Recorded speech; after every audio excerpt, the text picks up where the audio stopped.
지난 시간 여호수아서 1장 1절부터 9절 말씀을 통해서 살펴본 것은 이스라엘 공동체에 닥친 위기에 대하여 하나님께서 여호수아와 이스라엘 백성들에게 주신 말씀들이었습니다. 하나님은 여호수아와 이스라엘 백성들에게 용기를 주시고 담대하게 하시는데, 그것은 하나님께서 다름 아니라 하나님께서 말씀하셨던 하나님의 말씀으로 여호수아와 이스라엘 백성들을 담대하게 강하게 하라고 말씀하십니다. 하나님은 여호수아와 이스라엘 백성들에게 그들에게 다른 말로 위로하거나 또는 용기를 주는 것이 아니라 오직 하나님께서 하셨던 말씀, 그 말씀으로 말씀을 다시 하시고 기억하게 하시고 상기시켜 주심으로 하나님의 말씀으로 용기를 가지고 담대하게 가나안 땅으로 들어가도록 하나님은 말씀을 하셨습니다. 오늘 10절부터 18절 말씀은 하나님의 말씀을 들은 여호수아가 어떻게 순종하는지를 기록하고 있고, 또한 여호수아의 명령에 대해서 이스라엘 백성들이 또 어떻게 순종하고 있는지를 기록하고 있습니다. 오늘 10절부터 18절에 여호수아가 하나님의 명령에 순종하게 된 것, 또 이스라엘 백성들이 여호수아에게 순종하게 되는 것, 이 두 가지의 공통점은 하나님의 말씀이라는 겁니다. 오늘 말씀처럼 여호수아가 이제는 하나님의 말씀에 따라서 백성들에게 명령하여 이제는 요단을 건널 준비를 하라고 여호수아가 드디어 행동하기 시작합니다. 여호수아의 이러한 순종은 하나님의 말씀을 믿는 믿음에서 근거하고 있습니다.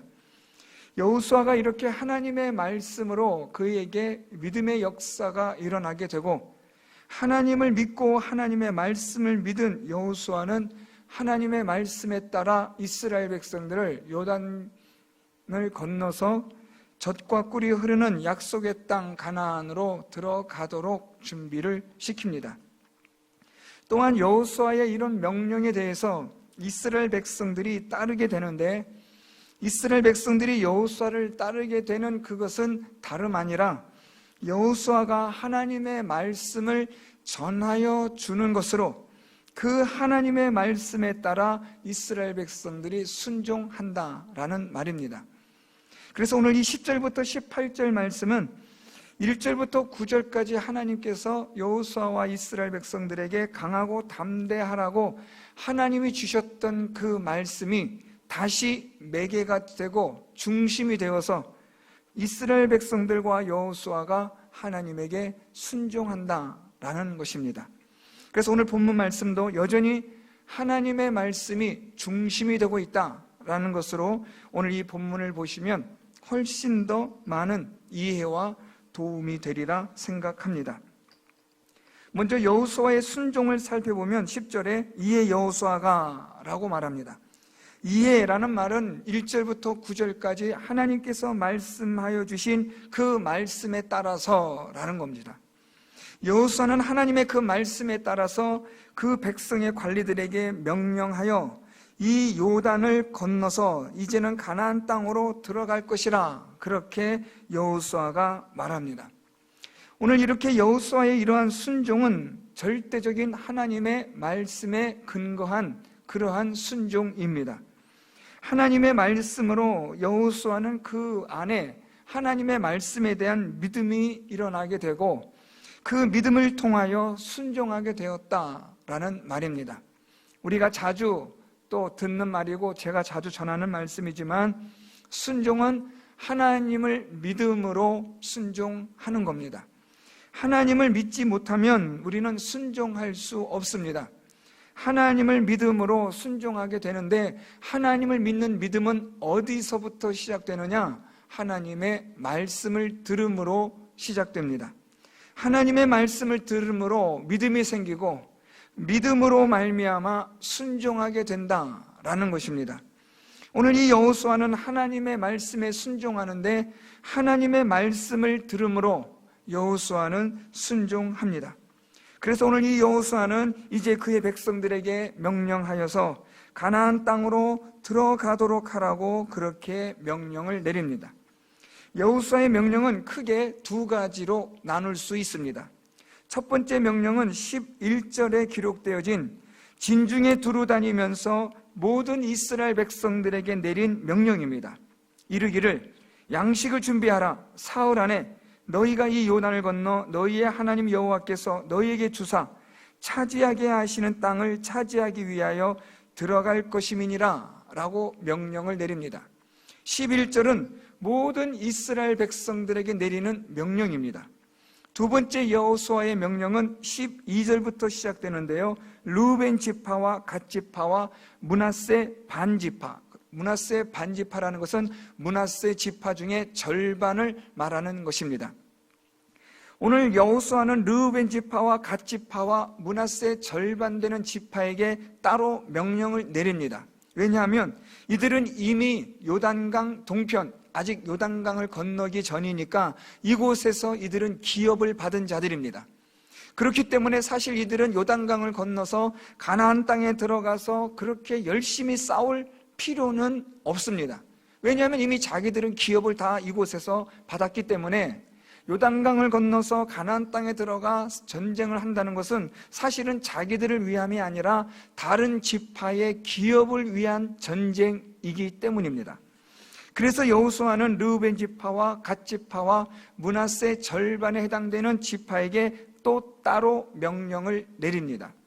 그래서 여호수아의 명령은 크게 두 가지로 전체 이스라엘 백성들에게 내린 명령과 그리고 르우벤과 갓 지파와 므낫세 절반에 해당되는 그런 지파에게 내리는 두 가지의 명령이 오늘 본문에 기록이 됩니다. 첫 번째 명령인 이스라엘 백성들에게 내린 명령 말씀을 보면 11절 말씀에 백성에게 명령하여 이르기를 양식을 준비하라 그렇게 말합니다. 오늘 여호수아가 백성들에게 양식을 준비하라 라고 하는데 출애굽기서와 우리가 계속되어지는 말씀을 살펴보면 조금 약간 의아한 생각이 드시는 분들이 계시다면 그분들은 성경을 아주 자세하게 또 기억을 잘하고 있는 겁니다. 지금 이 여호수아가 이스라엘 백성들에게 양식을 준비하라고 말했을 때 왜 양식을 준비할까라는 생각이 듭니다. 왜냐하면 하나님께서는 이스라엘 백성들에게 매일매일의 만나를 주고 계시는데 왜 양식을 준비하라고 하시냐라는 겁니다. 오늘 여기에 있어서 이 여호수아가 양식을 준비하라는 것은 가나안 땅에 들어가서 전쟁을 할 때에 양식을 준비할 만나를 거둘 시간이 없음을 말하는 것입니다. 장차 있을 이 가나안 땅 정복 전쟁에 있어서 집중하도록 하기 위하여 양식을 준비하라는 여호수아의 명령인 것입니다. 조금 더 생각해 보면 여호수아는 아마도 예견하고 있었던 것 같습니다. 만나가 영원히 가나안 땅에 들어가서도 주어질 게 아니라 이제는 이 만나가 곧 그칠 때가 되었다는 것을 아마도 여호수아는 예견하지 않았을까라는 생각을 할 수 있습니다. 이 가나안 땅 정복 전쟁을 통해서 더 이상 하나님은 이스라엘 백성들에게 만나를 주실 필요가 없기 때문에 가나안 땅에서 거두어들이는 그러한 농산물로 얼마든지 양식을 얻을 수 있기 때문에 광야 생활 40년 동안 주셨던 만나는 가나안 땅에 정복하는 동안 이제는 필요가 없게 되어지는 것입니다. 사실 그리고 이 여호수아와 이스라엘 백성들이 가나안 땅에 들어간 후에 얼마 있지 않아 만나가 그치게 됩니다. 어쨌든 여호수아는 백성들에게 양식을 준비하라라는 명령을 내리므로 이 가나안 땅의 정복 전쟁에 있어서 집중하라라고 그렇게 명령을 내리고 있습니다. 두 번째 여호수아가 내린 흥미로운 명령이 있는데 그것은 바로 이 요단을 건너는데 사흘 안에 건너서 너희의 하나님 여호와께서 너에게 주사 차지하게 하시는 땅을 차지하기 위하여 들어갈 것이라고 말합니다. 여기서 여호수아가 양식을 준비해서 사흘 안에 이 요단을 건넌다라고 말합니다. 그런데 우리가 다음 시간에도 살펴보겠지만 2장에 보면 이 여호수아가 정탐꾼을 여리고 성과 가나안 땅으로 보냅니다. 그런데 이 정탐꾼들이 여리고 성에서 그들이 거주한 날이 3일입니다. 그렇게 따진다면 오늘 여호수아가 말하고 있는 3일 안에 요단을 건넌다라는 이 말 자체가 무언가가 앞뒤가 잘 맞지 않는다라는 계산이 나올 수 있다는 거죠. 그렇다면 오늘 이 여호수아가 말하고 있는 사흘 안에 요단을 건너 들어갈 것이라 라는 이 여호수아의 말 속에 나타나는 이 사흘의 의미가 무엇이냐라는 겁니다.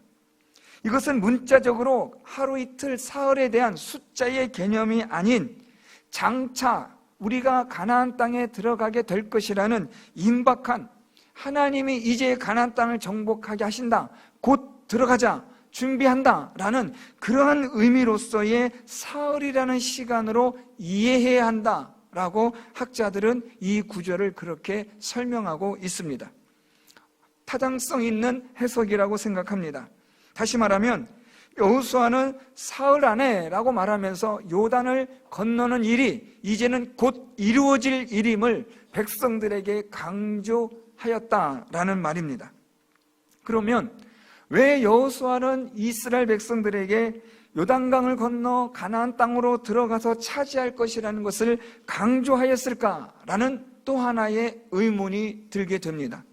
그것은 다름 아니라 오늘 여호수아의 말 속에서 등장하고 있는데요, 너희의 하나님 여호와께서 너희에게 주사 차지하게 하시는 땅을 차지하기 위하여 들어간다라고 말하고 있습니다. 다시 말하면 지금 여호수아는 요단강을 우리가 건너야 한다, 이제 곧 건널 것이다, 준비해라, 양식도 준비하지만 곧 건널 것이기 때문에 마음의 준비도 해야 된다라는 담대함을 불러일으키고 있습니다. 사실 이스라엘 백성들은 아직 여호수아와 같은 믿음의 그런 수준이 아닐 수도 있습니다. 여호수아는 하나님의 말씀을 통해서 믿음으로 충만해지고 순종하는 자가 될 수 있지만 아직 이스라엘 백성들은 여호수아만큼의 믿음의 분량에 이르지 못하는 자들도 얼마든지 있을 수 있다는 말입니다.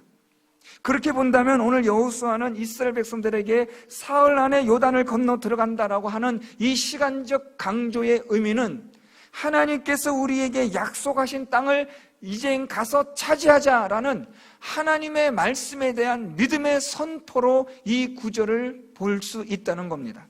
다시 말하면 오늘 여호수아는 사흘 안에 요단을 건너 가나안 땅으로 들어간다라는 이 말 속에는 하나님의 약속의 말씀에 대한 굳건한 확신과 믿음을 이스라엘 백성들에게 지금 말하고 있고 가르치고 있다는 것입니다. 여호수아는 이 모세의 죽음으로 인한 이스라엘 공동체의 좌절과 절망을 모르지 않습니다. 여호수아 자신도 그러했기 때문에 이스라엘 백성들이 지금 겪고 있는 상실감, 또한 실망감이라는 것, 더 나아가 두려움과 염려와 불안은 아주 이루 말할 수 없이 있을 겁니다. 이러한 이스라엘 백성들에게 오늘 여호수아는 양식을 준비하라, 이제 우리가 전쟁에 임해야 된다라는 그런 긴박성을 말하면서 동시에 하나님의 약속의 말씀에 대한 믿음을 이스라엘 백성들에게 불어넣어주고 있다는 것입니다.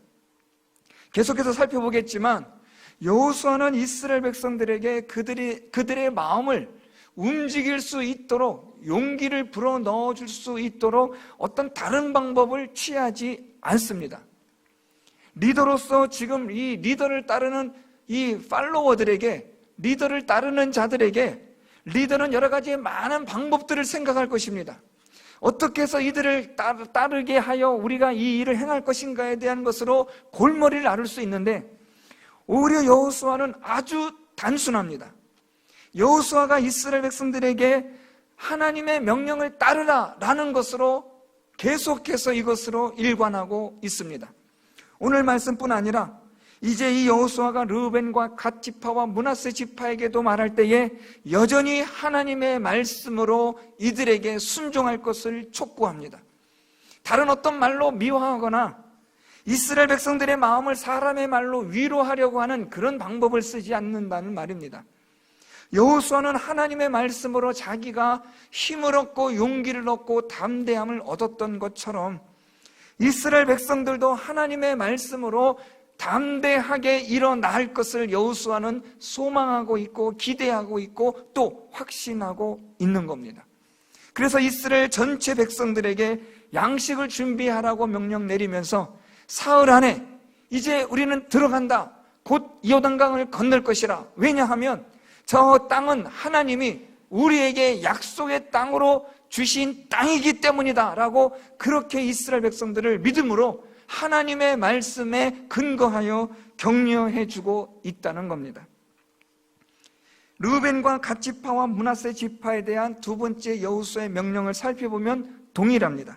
12절부터 계속되어지는 말씀인데요, 여호수아가 또 르우벤 지파와 갓 지파와 므낫세 반 지파에게 말하여 이르되 여호와의 종 모세가 너에게 명령하여 이르기를 너희의 하나님 여호와께서 너희에게 안식을 주시며 이 땅을 너희에게 주시리라 하였나니 너희는 그 말을 기억하라. 오늘 여호수아가 지금 르우벤, 갓, 므낫세 지파에게 무엇을 말하냐면 하나님께서 모세를 통하여 너희에게 주셨던 하나님의 말씀을 기억하라고 말합니다. 여호수아는 지금 다른 무엇을 말하지 않습니다. 지금 오늘 이 르우벤 지파와 갓 지파와 사실 므낫세 절반의 지파들은 어떻게 보면 이스라엘 공동체의 어떤 이 단결심, 하나됨을 해치는 아주 심각한 위험 요인이 되고 있습니다. 왜냐하면 사실 앞에서 말씀드렸지만 르우벤, 갓, 므낫세 반지파 사람들은 이 가나안 땅에 들어가서 힘들여 애써서 앞장서서 전쟁을 할 필요가 없습니다. 이미 이 요단강을 건너기 전 요단강 동쪽에서 자기들의 땅과 기업을 다 받았기 때문에 또 자기들이 이 요단강을 건너 싸우러 간다 할지라도 자기들의 아이들과 또한 부인과 가축과 모든 것들을 이 땅에 남겨놓기 때문에 그 요단강을 건너가서 가나안 족속들과 싸울 때에 그렇게까지 힘을 들여 싸울 필요는 없는 겁니다. 만일 그렇게 된다면 이스라엘 백성들이 지금 온 힘을 합하여 하나로 되어서 가나안 땅에 들어가 싸워도 역부족인 상황인데 만일 르우벤, 갓, 므낫세 반지파가 그런 아니란 생각으로 이기적인 욕심으로 사로잡혀 있다면 이스라엘 민족은 이 가나안 땅에서 전쟁을 하기도 전에 이미 심리전으로 지고 말았을 겁니다. 자, 이 이스라엘 백성들 안에서부터 그냥 서로가 분란이 일어나는 겁니다. 르우벤과 갓과 므낫세 반지파의 불성실한 모습을 본 다른 지파들은 여기에 대하여 항의할 것이고 또한 여기에 따른 르우벤, 갓, 므낫세 반지파는 나름대로의 변명을 할 것이고 그러다 보면 이 이스라엘 민족 안에선 전쟁을 하기도 전에 내분으로 인하여 그냥 스스로 무너지고 말 일들이 얼마든지 가능하다는 겁니다. 그래서 여호수아 입장에서 보면 가장 심각한 이 내분의 원인이 될 수 있는 이스라엘 민족에 있어서의 단합과 연합을 가장 깨트릴 수 있는 위험 요소는 사실 어디에 있냐면 르우벤과 갓과 므낫세 절반의 지파들이 가지고 있다는 겁니다.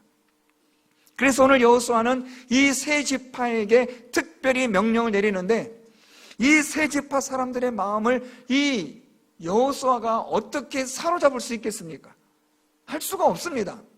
자기 욕심으로 이기적인 생각으로 아니란 생각만 가지고 있는 사람에게 가나안 땅에 들어가서 너희들이 열심으로 싸워야 된다라고 아무리 말한다 한들 겉으로는 예 알겠습니다 하면서도 실제로 그렇게 하지 않는다면, 마음이 동하지 않는다면 어떻게 이 여호수아는 이스라엘 백성들을 이끌고 가나안 땅에 들어가 전쟁을 할 수 있겠습니까? 저는 이 말씀을 묵상하면서 참 여호수아 골치 아프겠다는 생각을 합니다.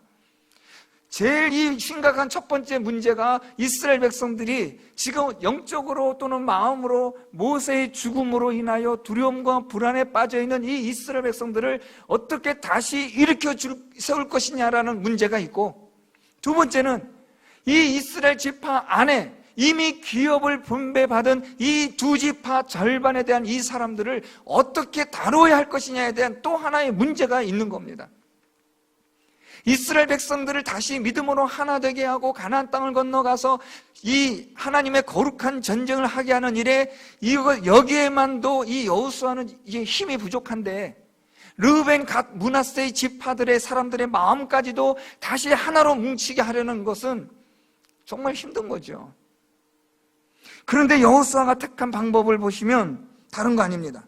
하나님 여호와께서 너에게 주시고 모세를 통하여 주신 말씀을 기억하라는 거예요. 13절 여호와의 종 모세가 너에게 명령하여 이르기를 너희 하나님 여호와께서 너희에게 안식을 주시며 이 땅을 너에게 주시리라 하였나니 너희는 그 말을 기억하라. 그러면서 계속 말합니다. 14절 너희의 처자와 가축은 모세가 너희에게 준 요단 이쪽 땅, 그러니까 요단강 건너기 전인 동쪽입니다. 여기에 머무르려니와 너희 모든 용사들은 무장하고 너희의 형제보다 앞서 건너가서 그들을 도우라는 거예요. 여러분, 여기서 이 앞서 건너가다라는 이 말의 의미는 앞장서서 맨 앞에서 싸우라는 거예요. 이 말의 의미는 너희들이 싸울 때에, 전쟁할 때에, 가나안 땅에 들어가 전쟁할 때에 너희들이 열심을 다해서 마치 너희 기업을 얻는 것처럼 그런 간절함으로 열정을 가지고 싸우라는 여호수아의 명령입니다. 이런 여호수아의 명령은 어디에 근거를 두고 있느냐? 하나님의 말씀을 기억함으로. 그러니까 지금 여러분, 이 여호수아는 이 르우벤, 갓, 므낫세 절반의 지파의 사람들에게 이들의 마음을 지금 어떻게 움직일 수 있는가? 이건 방법이 없어요. 어떤 방법으로도 할 수가 없는 거예요. 오직 하나, 하나님의 말씀을 기억하라는 거예요. 하나님께서 너에게 말씀하신 것처럼 너희는 그 땅을 차지하기까지 너희는 열심히 싸우라는 거예요. 앞장서서 싸우라는 거예요. 너희는 기업을 먼저 받았기 때문에 다른 지파들보다도 먼저 앞장서서 누구로부터도 오해받지 않도록, 저 사람 건성으로 싸운다, 저 사람들 괜히 싸우는 척한다라는 오해가 있지 않도록 앞장서서 싸우라는 거예요. 본이 되게 싸우라는 거예요. 이스라엘 민족에 있어서의 사기를 떨어뜨리지 말라는 거예요. 이런 모든 여호수아의 요구 속에 정말 이들이 따르게 되어지는 결정적인 것은 무엇이냐면, 이 르우벤과 갓 지파와 므낫세 지파의 사람들이 여호수아의 이 명령에 순종하게 되는 결정적인 것은 하나님의 말씀을 기억하라는 데 있다는 거예요. 다시 살펴보면 지금 여호수아가 하나님의 명령에 순종하고 이스라엘 민족과 르우벤, 갓, 므낫세 절반의 지파 사람들이 여호수아의 명령에 순종하는 공통점이 무엇이냐면 하나님의 말씀에 있다는 거예요. 이 하나님의 말씀을 가지고 너희는 순종해라, 이 말씀을 가지고 믿고 나아가라 라는 것이 여호수아가 내린 리더십이에요. 여호수아는 다른 방법이 없어요. 또는 다른 방법을 생각지도 않아요. 여호수아는 오직 하나님의 말씀을 가지고 믿고 순종하라는 것이 여호수아의 일관된 지도력입니다. 그런데 이런 지도력이 통한다는 거예요. 너무나 단순해 보이고 어떻게 보면 너무나도 좀 무미건조하고 매력적이지도 않아요. 아름답게 보이지도 않고 화려하지도 않아요. 그렇지만 하나님의 말씀을 믿고 순종하라는 이 여호수아의 단순한, 세상 사람들이 볼 때는 정말 무지하고 무식한 것처럼 보이지만 하나님의 말씀을 믿고 순종하라는 이 여호수아의 말이 먹혀 들어간다는 거예요. 왜냐 하면 하나님의 말씀이기 때문에요. 하나님의 말씀이 이들의 마음을 움직이게 하신다는 거예요. 하나님의 말씀을 듣고 순종하라는 여호수아의 이 명령에 이스라엘의 모든 민족들이 일어나 모세에게 순종합니다. 이 이스라엘 모든 민족들이 일어나 여호수아에게 순종합니다. 여호수아의 명령에 따릅니다. 여기에는 여호수아가 하나님의 말씀을 가지고 시작하고 있기 때문입니다. 오늘 이 르우벤 또한 이 므낫세와 갓 지파 사람들이 여호수아에게도 동일하게 말합니다. 우리가 다 행할 것이라는 거예요. 보세요 여러분, 16절에 그들이 여호수아에게 대답하여 이르되 당신이 우리에게 명령하신 것은 우리가 다 행할 것이요 당신이 우리를 보내시는 곳에는 우리가 가리이다. 우리는 범사에 모세에게 순종한 것 같이 당신에게 순종하려니와 오직 당신 하나님 여호와께서 모세와 함께 계시던 것 같이 당신과 함께 계시기를 원하나이다. 어떻게 이 사람들이 이런 마음을 가질 수 있냐고요. 이미 자기들이 기업을 다 받은 사람인데, 이미 자기들이 차지할 건 다 차지했고 앞장서서 싸울 필요도 없는 사람인데, 이들이 어떻게 여호수아의 이런 명령에 이렇게 즉각적으로 순종하겠다고 말할 수 있겠냐고요. 그것은 다름 아니라 하나님의 말씀에 근거한, 의지한, 믿음에 따른 역사이기 때문입니다. 하나님의 말씀은 오늘도 우리의 삶을, 우리의 생각을, 우리의 행동을 변화시키는 가장 근본된 기초가 되는 것이라는 것을 기억하셔야 합니다. 여호수아는 오늘 이 르벤과 갓지파, 므낫세, 반지파 사람들에게 하나님의 말씀을 기억하라고 이야기해 줘요. 하나님의 말씀을 기억하고 하나님의 말씀을 기억하여 믿고 순종하라고 말하는 거예요. 그러면 너희가 여호와의 종 모세가 너에게 준 요단 이쪽 해돋는 곳으로 돌아와서 그것을 차지할지니라. 너희가 하나님을 믿고 순종하면 하나님께서 너에게 약속하신 모든 것들을 차지할 것이라고 여호수아는 말해주고 있습니다. 여러분, 그래서 오늘 우리는 이 말씀을 보면 여호수아가 어떻게 하나님에게 순종할 수 있었는가? 이스라엘 백성들이 더군다나 이미 기업을 분배받은 르벤, 갓, 므낫세 절반의 지파 사람들이 어떻게 자기들의 개인적인 이기심을 다 버리고 여호수아의 명령에 순종하여 앞장서서 이 가나안 정복 전쟁에서 이들이 싸울 수 있었는가 하는 것은 하나님의 말씀으로 그들의 마음이 변화가 일어나고 순종할 수 있는 마음을 하나님이 주셨다라는 겁니다. 여러분, 여기서 우리 하나 더 놓쳐서는 안 되는 것이 있는데, 순종에는 말씀에 따라 행하는 것이 순종입니다. 여호수아도 하나님의 말씀에 따라 행하였고 또한 이스라엘 백성들도 여호수아의 명령에 따라 순종합니다. 자, 그런데 또 하나의 순종이 있습니다. 18절 말씀인데요, 누구든지 당신의 명령을 거역하며 당신의 말씀을 순종하지 아니하는 자는 죽임을 당하리니 오직 강하고 담대하소서. 저는 이 말씀 준비하면서 제일 감동스러웠던 말씀이 여기 있어요. 누구든지 당신의 명령을 거역하며 당신의 말씀을 순종하지 아니하는 자는 죽임을 당할 것이다. 두 번째, 오직 강하고 담대하십시오. 자, 여러분, 이 두 가지를 무엇으로 정의할 수 있을까? 저는 이 구절을 묵상하면서 이것을 두 가지로 구분하고 정의합니다. 첫 번째로, 누구든지 당신의 명령을 거역하며 당신의 말씀을 순종하지 아니하는 자는 죽임을 당할 것이라는 이 말은 여호수아를 이들이 적극적으로 지지한다는 거예요. 우리는 당신을 지지합니다. 누구든지 당신의 명령을 순종하지 않는 자는 그는 죽임을 당할 것입니다. 여러분, 이것만큼 지도자를 지지해 주는 말이 여러분 어디 있을까요? 우리말로 바꿔 쉽게 얘기하면 우리는 목숨을 걸고 생명을 걸고 당신을 지지합니다. 순종하겠습니다라는 말입니다. 여러분, 순종이라는 것은 명령대로 행하며 따르는 것도 순종이지만 또 하나의 순종이 있다면 지지해 주는 겁니다. 리더를 지지해 주고 리더를 믿어주는 겁니다. 오늘 이들은 지금 이 여호수아를 지지해 줍니다. 여호수아에게 말하기를 우리는 당신의 명령을 죽기를 각오하고 따르겠습니다. 만일 당신의 명령에 순종하지 않는 자는 죽임을 당할 것입니다 하는 이런 이 여호수아를 지지하는 이 말에 여호수아는 얼마나 마음에 감동을 느꼈을까라는 생각을 합니다. 또 하나의 순종이 있습니다. 18절 마지막 하반절, 오직 강하고 담대하소서. 이 순종의 표현은 여호수아를 이들이 격려하는 겁니다.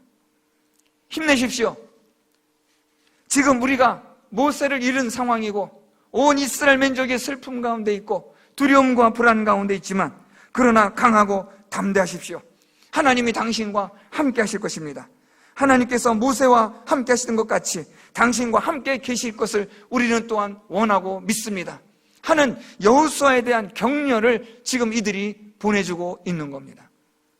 순종은 명령대로 행하고 따르는 것도 순종이지만 또한 지도자에게 있어서의 중요한 순종은 지지해주고 격려해주는 겁니다.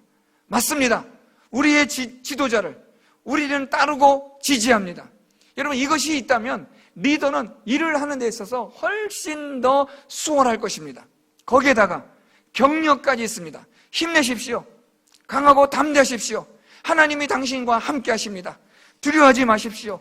용기를 가지십시오. 이런 격려를 받을 때에 지도자들은 얼마나 큰 힘을 얻을 수 있겠습니까? 사랑하는 성도 여러분, 오늘 우리는 본문을 통해서 하나님의 말씀을 통한 순종이라는 것을 살펴보았습니다. 여호수아와 이스라엘 백성들은 하나님의 말씀에 따라 그것을 믿음으로 순종하게 됩니다. 하나님의 말씀을 통해서 믿음의 역사가 일어나게 되고 그 믿음의 역사는 순종하게 한다라는 말입니다. 여호수아가 그러했고 이스라엘 자손들이 또한 이미 기업을 받았던 르벤과 갓지파와 므낫세 절반 지파의 사람들이 하나님의 말씀으로 인하여 그들 안에 믿음의 역사가 일어나게 되고 그 믿음의 역사로 인하여 하나님의 명령에 따라 순종하는 것을 볼 수 있었습니다. 또 하나, 하나님을 믿고 순종하는 자들을 위하여 우리가 그런 리더들에게 우리가 순종하는 또 하나의 방법은 지지하는 것과 격려를 하는 것입니다. 우리 교회 공동체 속에서 하나님의 말씀을 믿고 순종하는 자들, 순종하는 성도들이 있다면 그들과 함께 공감하시고 교감하시고 소통하십시오. 하나님의 말씀대로 살려고 하고 하나님의 말씀대로 믿고 순종하려는 오직 하나님의 말씀, 오직 하나님을 믿는 믿음의 사람들이 있다면 그들과 교감하시고 그들과 공감하시고 그들과 소통하십시오. 또 그들을 위해서 기도해주며 축복해주며 격려해 주십시오. 교회 공동체가 그런 하나님의 사람들로 인하여 함께 세워져 가고 공감되어지고 교감되어지고 소통되어지고 격려가 되어질 때 그 교회 공동체는 이 땅에서 하나님의 가장 큰 역사를 경험하는 교회 공동체가 될 줄로 믿습니다. 저는 우리 석계교회가 하나님의 말씀을 믿고 순종하며 따르려고 하는 자들, 그들과 함께 공감하고 교감하고 소통하는 교회 공동체가 될 수 있기를 바랍니다.